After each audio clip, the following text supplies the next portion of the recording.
Hey, my candy lands. Ooh, my candy lands. Hey, my reactor. Sorry. So I'm on chapter 19, and I hope y'all enjoyed y'all weekend. So, it's on chapter 19.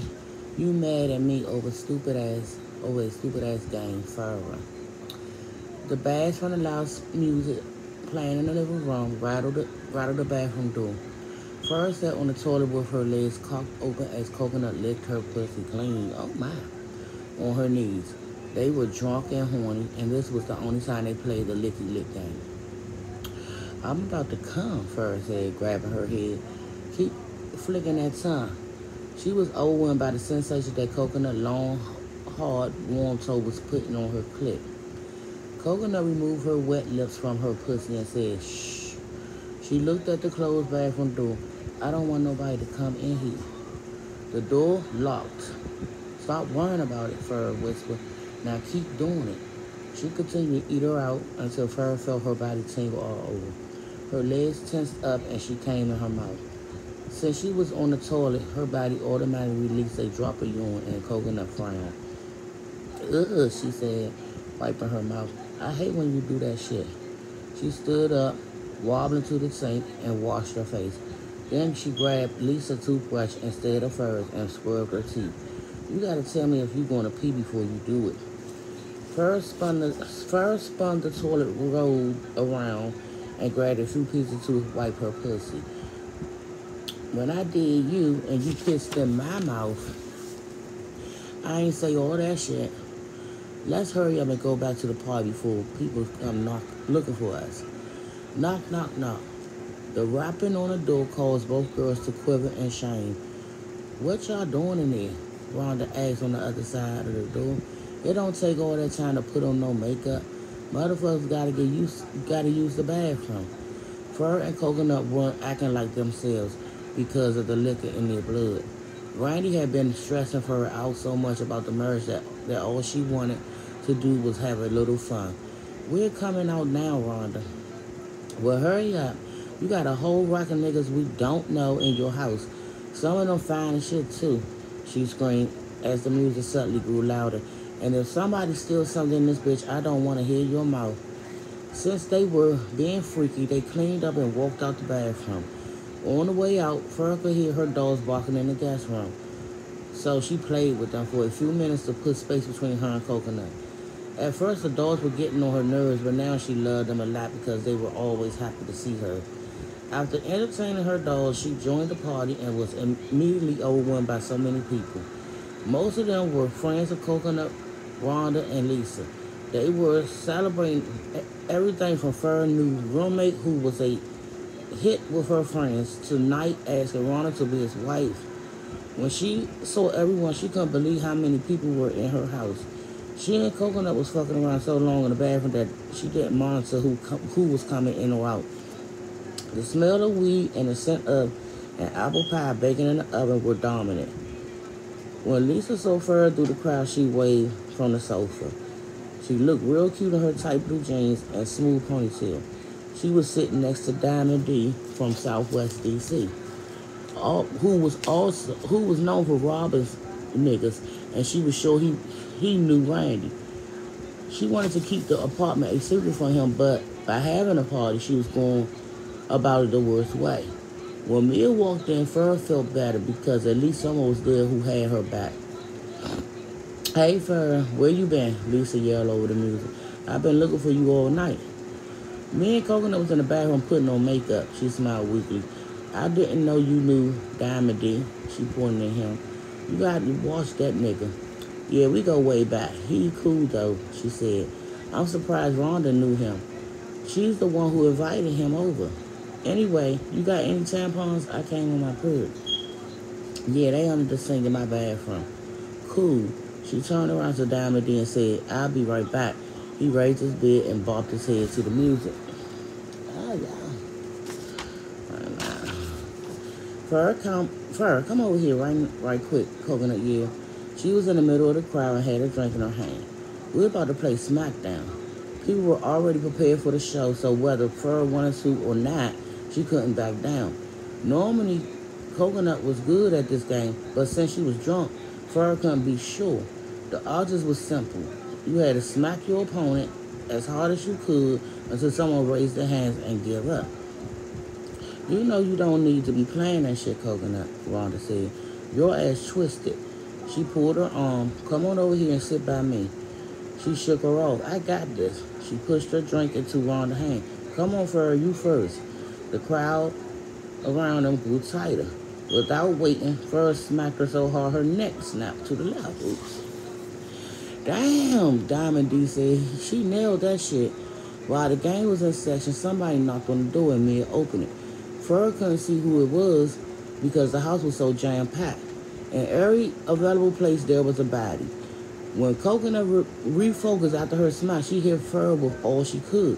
Fur laughed and said, you gotta do better than that shit. Then she smacked her back, and she stumbled forward. She was now enjoying the game. That's enough, Rhonda said, looking at her. The girl can hardly stand up. Well, she needs to raise her hand if she wants to stop.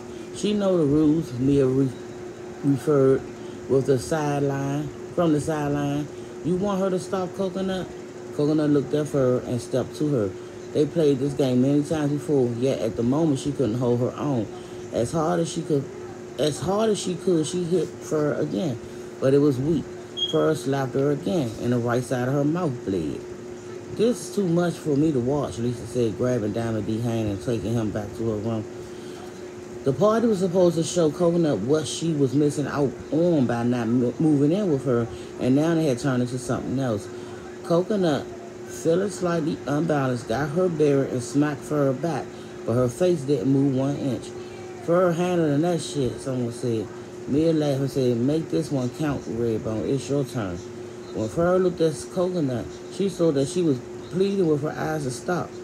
Fur looked around and saw all the people waiting for the show to continue. She didn't want to look like a punk, so using all of the force she commanded, she smacked Coconut so hard that she stumbled to the floor. Damn, people yelled. You handle that bitch, another said. You give up, Fur asked, looking down at her. Coconut looked up and slowly raised her hand. She's giving up, and everybody went wild. An hour later, when people were dancing and getting high, Fur was in the kitchen making sandwiches. When she looked towards her sofa, she was confused at why everybody seemed to be consoling Coconut, as if she hadn't initiated the game. Rhonda was rubbing her back, and Lisa was sitting on the other side, talking to her and stroking her leg. Fur didn't even know she had come back to the party after fucking Diamond D on her period. They were giving her unnecessary attention, and she wanted it to stop. This was her party and her house, yet the feeling of being an outsider as a kid was looming in the air. She needed her medicine. That bitch started with me first. I was minding my own business when she asked me to play that stupid-ass game. Now they trying to turn my romance against me, too. Lisa, you mind getting some ice? Fur said loudly, trying to break up the group.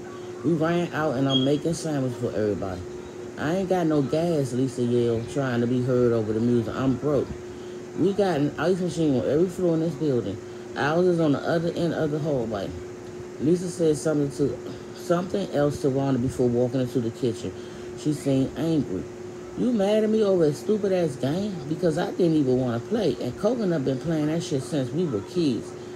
Lisa grabbed a bowl for the ice and said, no, but you know that girl was drunk, and you should not have hit her that hard. She's supposed to be your friend. I was drinking too, so what? I'm supposed to go apologize? What about my sympathy credit? What? She asked. Never mind. It's whatever you want for her. If that was my friend, I would never have treated her that way. Lisa took the bucket and walked towards the door. A few dudes in the party tried to get her attention on the way out, but she ignored them all. Fur thought about what she said because she didn't want them angry with her, and now her mind was all over the place. She needed a smoke and decided to get her secret stash from her closet to Roller J. Going to her room and into the closet, she was caught off guard when someone walked in, turned off the lights, and pushed her into the closet. Her forehead slammed into the back of the wall. She fell on top of the shoes on the floor when he grabbed her and turned her around. She just knew it was Randy. "Get the fuck off of me," she screamed, trying to be heard over the music. He didn't seem phased as he managed to pull her pants down. Fur was fighting hard until he stole her in the face and bent her over. Her pants were down, and she could smell the funk of his feet rising from his wet Timberland boots. His penis was out, and he was about to ram it inside of her when the lights came on. Mia opened the closet door and pulled him off her sister by way of a chokehold, as if she were a grown-ass man. Enraged, Mia kicked and hit him all over his body. Farrah crawled out the closet to join her sister in the beatdown. It wasn't until he turned over and she looked at his blood-stained shoe that she realized who he was. Kurt, the man who was about to hit her the day she knocked on his door for sugar. "You dirty motherfucker. What the fuck you doing in my house?"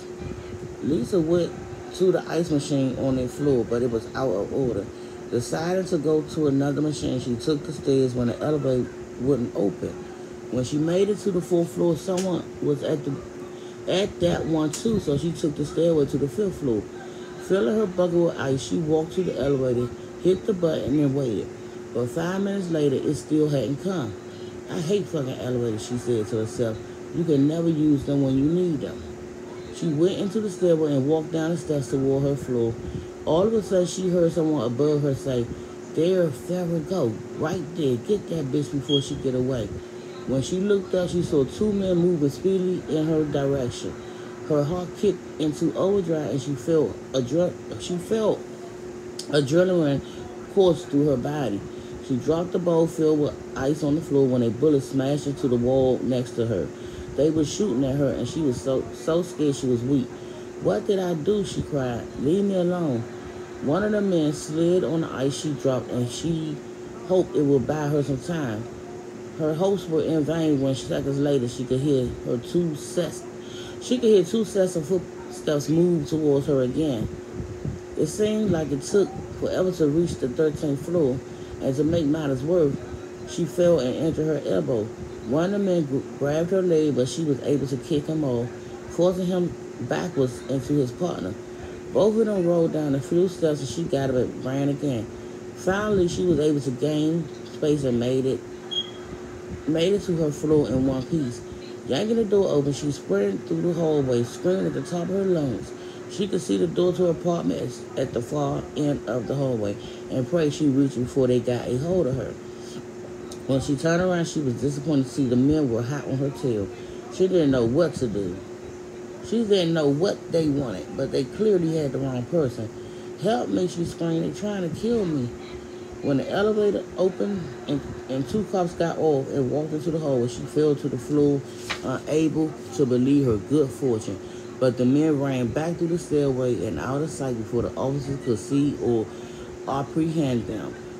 They were actually responding to a rape call from her apartment. The officers rushed to her aid, and she sobbed heavily in their arms. And I will be back tomorrow with chapter 20. And it say, "I spent most of my childhood in bed. All I want to do is have fun with my friends." Forever. Bye, my reactors.